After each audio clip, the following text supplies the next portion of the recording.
Nightcast. Stephen Lloyd Gilbreth brings you the current news from the world today and how it relates to Bible prophecy. Understanding the end-time events leading to the peaceful world tomorrow. Ladies and gentlemen, Stephen Lloyd Gilbreth. Good evening, friends, and welcome to this September 14, 2014 edition of Nightcast. Rescue efforts following the floods which have affected parts of northern India and Pakistan have been disrupted by further rainfall. More than 400 people have died in landslides and flooding, and hundreds of thousands of people remain trapped by floodwaters. India's Air Force has suspended rescue operations until the rain clears. Fazel Muhammad Ali has this opening report from Srinagar in Indian-administered Kashmir, which is particularly badly hit. We are at the moment in the famous Dal Lake, which is known all over the world for its shikara, the houseboats. We have hired a boat and just passing in the area which has been submerged completely. This is an area which has got famous Holiday Inn Hotel, the famous Nishad Bagh, which was built by the Mughals. This all around, you can see the devastation over here. The hotels are submerged. The vehicles, you can only see the roofs of them. And all around, it's these shikaras which do a lot of brisk business. They are going to face a lot of brunt because of this great tragedy which has hit the Kashmir Valley.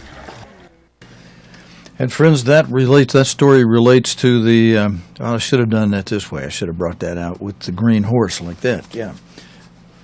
That relates to the fourth seal of Revelation. Let's put the chart up on the screen quickly here for a moment.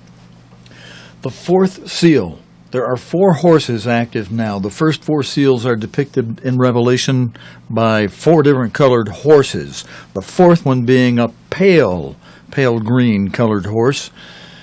The word pale that's used has a connection with green in the original language, so we use a green color here for it, a pale green color.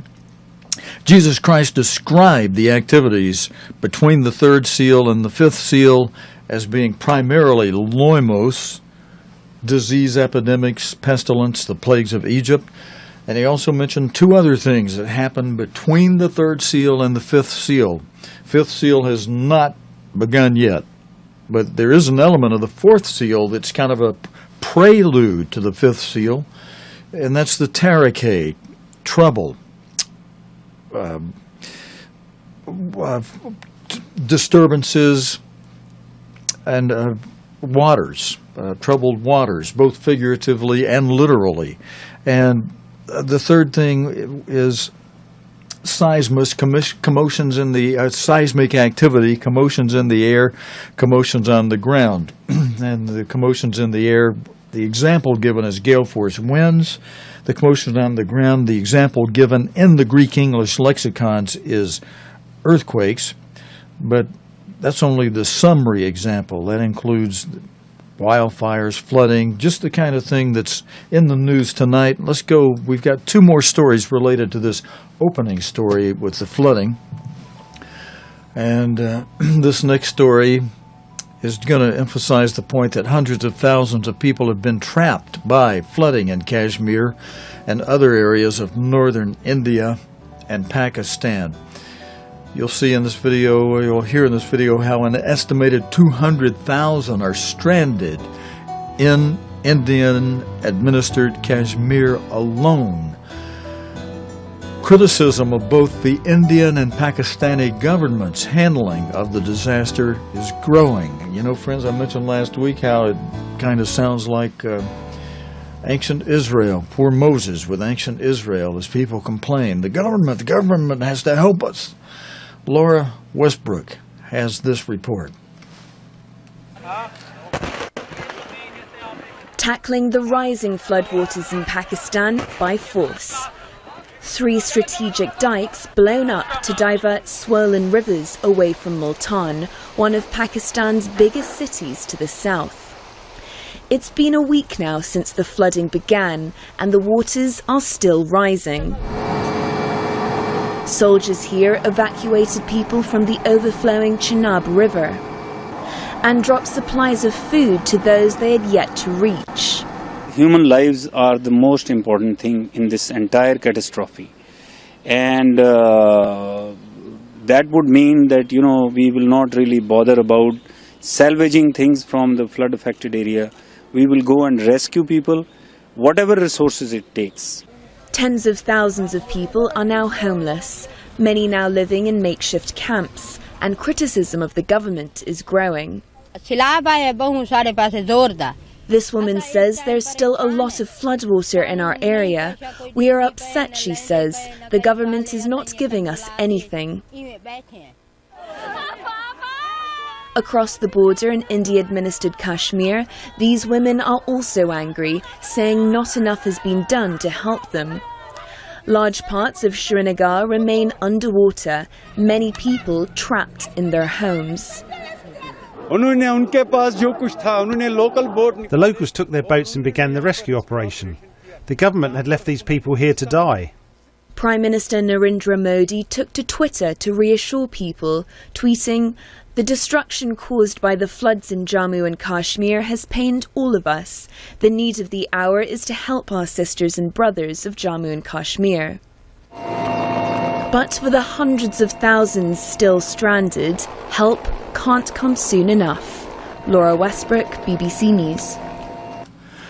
Yeah, friends, I don't mean to be making fun of the people in that area and their troubles, but, they're complaining and accusations that the government has acted too slowly in the flood crisis. Just reminds me of ancient Israel complaining before Moses that, we're going to die in this desert. There's no water. And all they had to do was look to God for it. God simply told Moses in one case to speak to a rock, and out. Of course, he did it a little differently and got himself in trouble, but nonetheless, out from the rock poured all kind of water. In another case, when they were thinking they were going to die again because the water was poisoned in one place, God did a miracle through Moses, and the water was sweetened. The bitter water was sweetened, and God is in control, and He can help. He can help. And people always want to look to the government, but they are having a big problem over there in India. I have one more story related to this before we go on to stories tonight related. The white horse is in the news tonight regarding the big religion of the world, and with the Pope Francis, and what he's doing with certain marriage ceremonies. We'll get to that story. There are other stories tonight related to the Islamic State crisis, and some reports on what President Obama said in his speech from Washington toward the end of last week, Wednesday, Thursday, saying the Islamic State is not Islamic. That's big in the news, and we have a story on that tonight, friends. I'm sorry, Ken, I've got to laugh at that one. We'll cover that in a moment. But while we're still on this story of people in a very dire situation in India, Pakistan, where many homes and even hospitals in the capital, Srinagar, are submerged, but patchy communications mean people don't know if their loved ones are safe. In this next video, the BBC's Sanjoy Manjunder met some of the lucky ones who had escaped the flooding.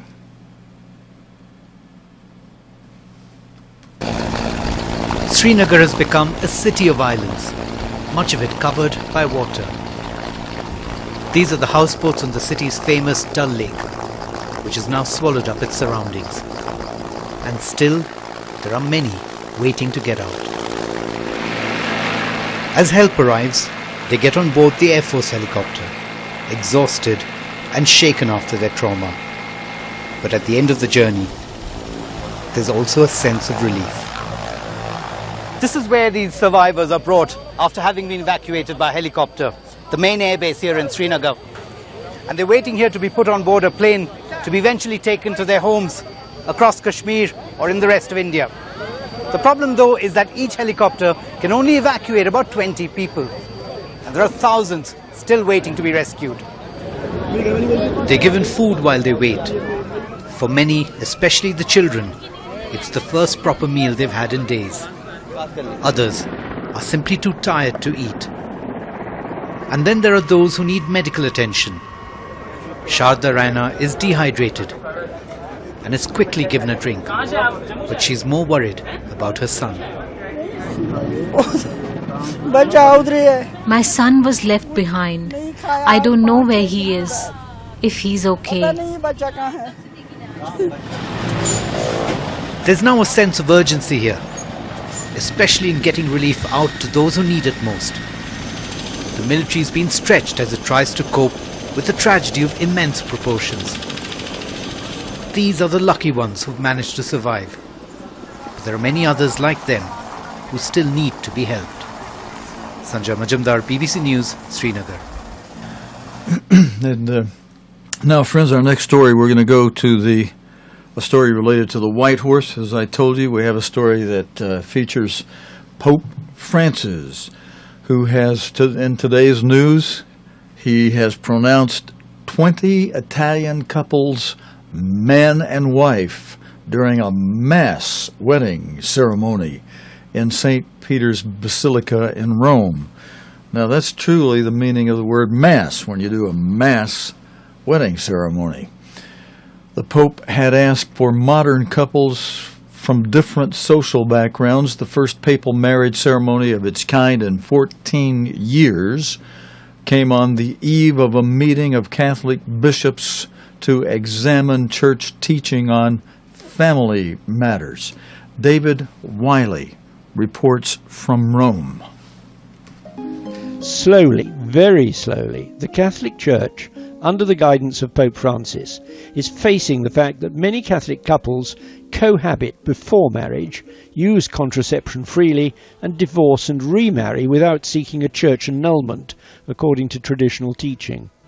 What was different about today's wedding ceremony conducted by Pope Francis inside St. Peter's Basilica was that one bride is already a mother, and several couples are already living together. Pope Francis said in his homily that families are the bricks that build society. But he also believes that the Church should forgive those who have sex outside marriage or who don't obey Church teaching to the letter. There's no question for the moment of changing Church teaching on the permanence of marriage vows. But Pope Francis has commissioned a worldwide survey of how Catholic couples actually behave in their married lives in order to bring a greater sense of reality to Catholic doctrine. Sì. Sì. Sì. Sì. Sì. Figlio e dello Spirito Santo.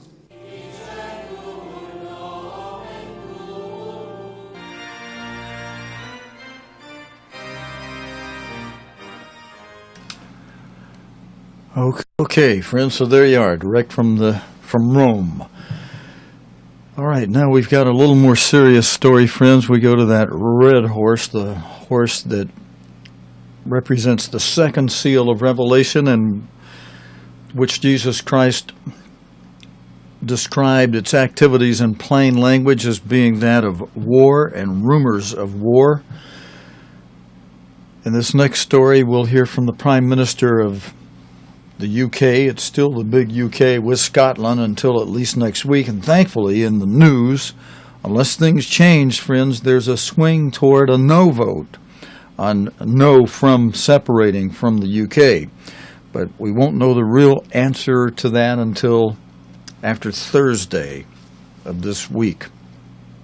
But the Prime Minister of the UK has condemned the murder of the British aid worker David Haines by Islamic State militants, and he's calling it, as you'll hear him say in this video, an act of pure evil.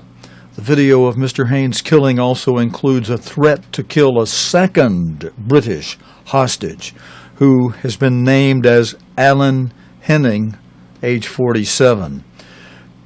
Caroline Hawley has this report. The following report contains some disturbing images. His family had only just appealed to his kidnappers to make contact when they gave their chilling response. The video is similar to those posted after the murders of 2 American journalists, though tailored this time to a British audience. And it includes a threat to kill another British hostage. The captor appears to be the same man with the same British accent seen in previous videos. He blames Britain's decision to help arm Kurdish fighters. This British man has to pay the price for your promise, Cameron, to arm the Peshmerga against the Islamic State. The government's emergency committee Cobra met to discuss the murder. Britain's resolve, the Prime Minister said afterwards, must be strengthened by what he called an unspeakable act. David Haines was a British hero. The fact that an aid worker was taken, held and brutally murdered at the hands of ISIL sums up what this organisation stands for. They are killing and slaughtering thousands of people, Muslims, Christians, minorities across Iraq and Syria. They boast of their brutality. They claim to do this in the name of Islam. That is nonsense. Islam is a religion of peace.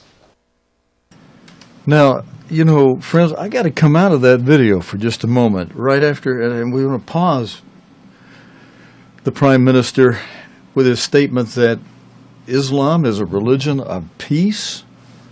Excuse me, Mr. Prime Minister, David Cameron, you're kind of sounding like United States President Barack Obama last week, as he says something almost as ridiculous, where he says that the Islamic State is not Islamic. And in our next video, we'll go to U.S. President Barack Obama from last week as he says that. But is somebody failing to inform the leaders of these 2 major countries, these 2 leaders of the modern-day descendants of Joseph's sons, Ephraim and Manasseh, Ephraim with the UK, Manasseh with the United States? You know, you can Google it real easy on the internet and get source after source of explanation that a Muslim person practices the Islam religion, with the further explanation that the Bible of the Islam religion is the Quran. The Quran is readily available also on the internet, and you'll find section after section in there calling for heinous murder of infidels. Infidels are people who are not Muslims. In other words, and a Muslim now is not a particular race. Muslim is a person who practices the Islam religion, according to these many definitions. You can find them in many credible sources all over the internet today. And so if someone who's not a Muslim is an infidel and worthy of brutal murder, and excuse me, Mr. Prime Minister, you calling Islam a religion of peace. And then we're going to let Mr. Cameron finish, and then we're going to play the video where President Obama of the United States goes with another ridiculous statement saying that Islam is not a religion. Or the Islamic State is not Islam. I'm sorry. We'll play that video in just a moment. But I had to stop that right there. Islam is a religion of peace. Mr. Cameron. Should we hear the rest of what he has to say? Let's go ahead. Let's give it a listen. They are not Muslims. They are monsters. This was David Haines in Croatia. Filmed in 2003, he spoke of helping people return to homes they'd abandoned during the war of the 1990s. There are many people that do want to return, but they just don't know how and don't know who to turn to. In doing this, our office normally goes across to Belgrade and actually meets the people so they can gain trust from us. From here in the Balkans, via Africa, David Haines went to the Middle East. When he was captured in March last year, he'd been working with a French aid agency, helping supply food, water and tents to refugees in northern Syria. He'd been in the country for just a few days. He was very, very happy to go. David found that working in difficult conditions, working for people in time of hardship, brought him a job satisfaction. My first reaction could be one of hatred. But my brother's life wasn't about hatred. It was about love for all men. After the murder, first of James Foley, then Stephen Sotlov, David Haines is the third Western hostage to be killed since American airstrikes against the so-called Islamic State began last month. The latest hostage to be threatened is Alan Henning. You coming on that one? He was filmed by the BBC last year, helping prepare a convoy of supplies for Syrian refugees. He's a 47-year-old taxi driver from Salford, aware of the dangers of going to Syria, but moved to risk his life to alleviate the suffering of civilians. David Haines, husband, humanitarian, 44-year-old father of two, described by a former colleague as a man of unstoppable enthusiasm. His family said he would be missed terribly. Caroline Hawley, BBC News. Okay, thank you, Caroline. Okay, friends, next we have the video with United States President Barack Obama, who has said last week in his speaking, he said he will not hesitate to take action against Islamic State militants in Syria as well as in Iraq. He told the United States television audience the nature of the threat posed by IS, and you probably heard him already from last week. We played it on our program here last week where he says Islamic State is not Islamic. Only he calls it ISIL. ISIL is not, or the Islam. Well, we got the video. Let's go to it. We can't erase every trace of evil from the world, and small groups of killers have the capacity to do great harm. That was the case before 9/11, and that remains true today. And that's why we must remain vigilant as threats emerge. At this moment, the greatest threats come from the Middle East and North Africa, where radical groups exploit grievances for their own gain. And one of those groups is ISIL, which calls itself the Islamic State. Now let's make two things clear. ISIL is not Islamic. Okay, friends, there's more in that video, but I'm pausing it right there because I wanted you to catch that. Of course, we played that last week. I want to make two things clear. The one thing he's making clear is that the Islamic State is not Islamic. Well, you've got your own thoughts on that rolling. I've got mine rolling. The Islamic State is not Islamic. So it's a misnomer, is it?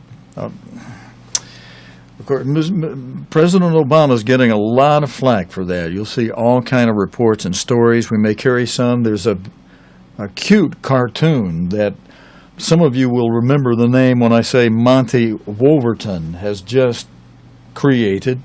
I've written Monty a note. Let me check my social media. I've asked Monty for permission to, I'll check that while the rest of this plays and see if I've got the permission to show this cartoon to you that he posted on social media that features, it got a drawing of President Obama and a little description there. I hope I get permission to show it. If not tonight, maybe we'll get an a license from Monty to show that to you by tomorrow night or sometime next week. Here's the rest of this speaking by U.S. President Barack Obama, who just stated one of two things that he wants to make clear. The Islamic State is not Islamic. That was the President of the United States' words. No religion condones the killing of innocents, and the vast majority of ISIL's victims have been Muslim. Now, friends, we stop it again just for a moment. He's saying essentially the same thing the Prime Minister of the UK, David Cameron, just said, that the Islamic religion's a religion of peace, and Mr. Obama's saying here that no religion will do these violent things. Well, yeah, there is one religion. Of course, it's a false religion, but it is one of this world's religions. It is the Islamic religion practiced by Muslims, and Muslim is not a race of people, although it's predominantly, of the Arab race, but by the definitions they give you themselves, Muslim is a person who practices the Islamic religion.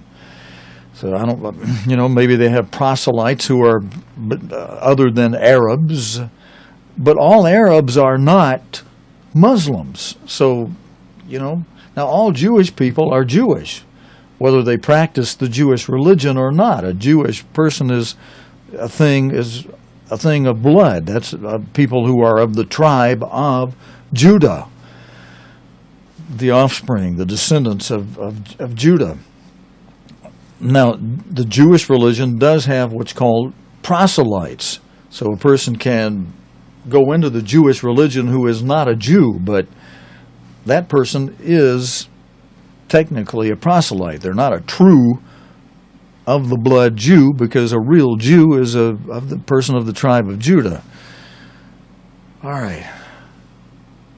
Let's hear the rest of this. I want to be careful how I do this.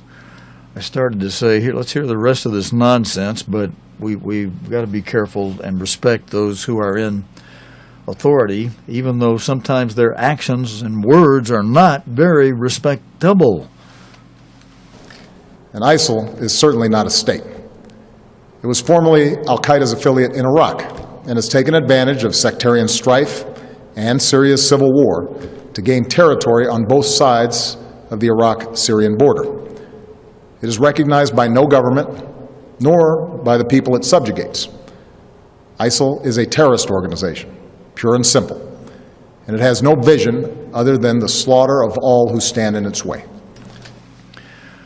Okay, friends, already made some sense there toward the end of that, but both he and the Prime Minister of UK, I'm surprised at their comments. But, there's a scripture that talks about eventually both the leaders of Ephraim, the UK, and Manasseh, the U.S., going against their brother Judah eventually. And the continued reference to ISIL has been covered in a number of reports in various news articles and analysis, saying that Mr. Obama's preference to use ISIL instead of the Islamic State is an intentional thing designed to not recognize, ISIL does not recognize the state of Israel. And the Levant, which ISIL, the L in ISIL stands for the Levant, that area excludes Israel from existence. So the reference to ISIL is a non-recognition of Israel, is what many of the analyses say.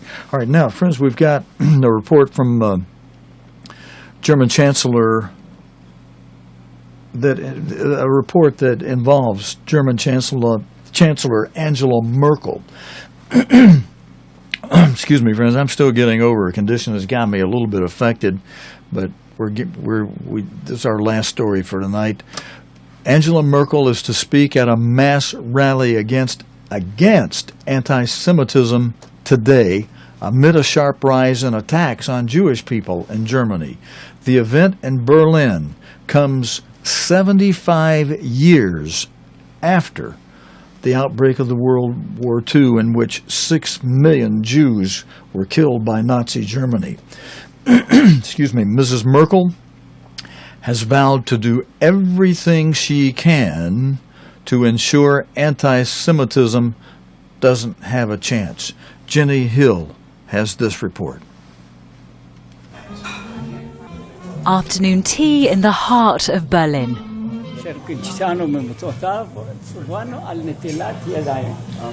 But first, a ritual hand wash. This Jewish cafe is thriving. So's the community. It's estimated 120,000 Jewish people now live in Germany, but not all of them feel welcome. This rabbi now covers his skull cap outside the synagogue. Daniel Alter was badly beaten and his jaw broken in an anti-Semitic attack, witnessed by his 7-year-old daughter.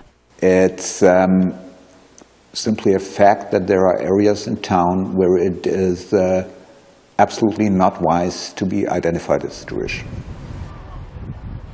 Surprising, perhaps, for a country still haunted by its past. Here, a memorial to the 6 million Jews killed by the Nazis. In the last decade, overall reported anti-Semitic crime has fallen, but violence against Jewish people has increased in the last 3 years. It's notoriously difficult to quantify anti-Semitism, let alone gauge the effect of events like the recent conflicts in Gaza. But what really concerns community leaders here is their sense that anti-Semitism is becoming socially acceptable. It's why Angela Merkel is due to speak at today's rally. Earlier this week, the German Chancellor vowed to do everything she could to prevent anti-Semitism. In our country, she says, there isn't a single Jewish institution that doesn't require police protection. That's something that very much concerns me. The challah bread, said to be a symbol of love, peace and justice, values which, they'll tell you here, can overcome any prejudice. Jenny Hill, BBC News, Berlin. And friends, we have one more story that I actually do want to cover before we close tonight. We're not too much over. And Sunday night, sometimes we go longer than we do during the rest of the week because we're not on Friday night and Saturday night. An American man, this is in today's news, an American man has been sentenced to 6 years of hard labor for hostile acts by a North Korean court, further doing what God says will happen in Leviticus 26, verse 19, if a nation of people disobey him and pass laws contrary against God's laws in very abominable ways, such as same-sex marriage and other perverse things. The state-run KNCA news agency has said Matthew Miller would be sentenced to 6 years of hard labor for hostile acts. Matthew Miller was arrested in April, shortly after arriving as a tourist in North Korea. The charges against him have not been specified, but authorities claim he tore up his visa and demanded asylum. The U.S. accuses North Korea of using Mr. Miller and 2 other detained Americans as pawns in a diplomatic game. Stephen Evans reports from Seoul. Matthew Miller, 24 years old, from California, now set to spend 6 years in a North Korean hard labour camp. Before the court, his American passport, the visa he was accused of ripping up, and an intriguing set of notes.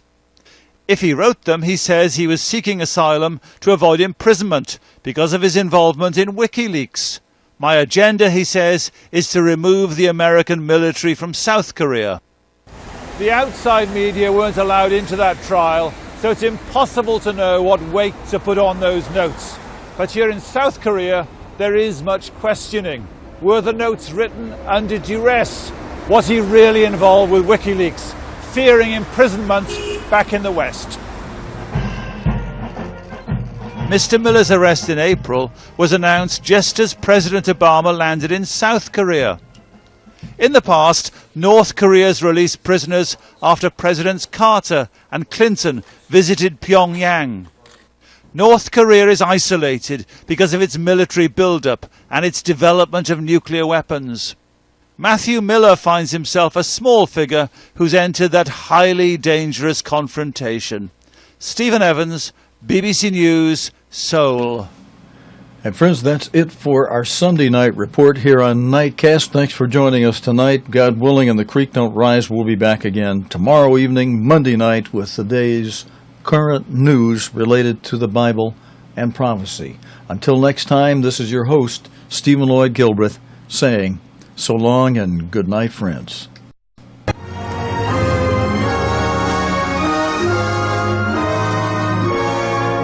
You have been watching Nightcast with Stephen Lloyd Gilbreth. Nightcast can be seen Sunday through Thursday nights here on cogtv.org. Tonight's program is also available anytime on demand in the cogtv.org video archive.